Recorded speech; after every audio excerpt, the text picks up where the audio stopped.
இது இந்த ஸ்ப்ரேயருக்குள்ள பேட்ரி இது செயலிழந்துட்டு லோ பேட்ரி ஆகிடுச்சு. இப்போ அதுக்கு பதில் இப்போ லித்தியம் பேட்ரி, இந்த பேட்ரி தான் இப்போ செட் பண்ணியிருக்கிறேன். 15 ஏஹெச். அதாவது இந்த பேட்ரி இந்த இதில் வந்து பாக்ஸ் மாதிரி வச்சு அதில் பக்காவாக பண்ணியாச்சு. தண்ணி இன்னும் பூராமல் இருக்கிறதுக்கு பாக்ஸ் வச்சுட்டேன். 15 ஏஹெச். அதாவது இந்த பேட்ரி தான் நம்ம செட் பண்ணியிருக்கிறது. இந்த பேட்ரி தான். இந்த பேட்ரி ஒரு 4 பேட்ரி வச்சு தான் செட் பண்ணியிருக்கேன். இதில் உள்ள பழைய பேட்ரி இது. கிட்டத்தட்ட இது 4 கிலோ 3.5 கிலோவுக்கு மேலே இதோட வெயிட்டு. இதோட வெயிட் வந்து 2300. ஆமாம், இதோட ரேட்டு வந்து 2800 வருது. எல்லா ரேட்டும் ஏறிடுச்சு. 2800. இதில் உள்ளார ஒரு பிஎம்எஸ் ஒன்று இருக்குது, 350 ரூபா.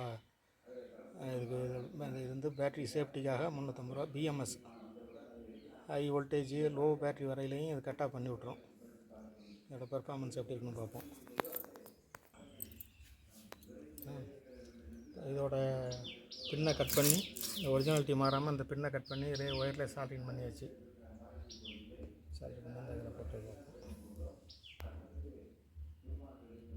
சேம் அப்படியே வச்சாச்சு. இதில் இந்த இதுதான்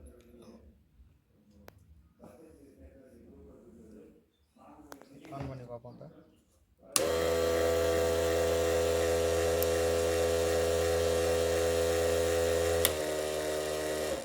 நல்லா பக்கா இருக்குது. இப்போ தண்ணி கூட போட்டு அடித்து பார்த்துருவோம்.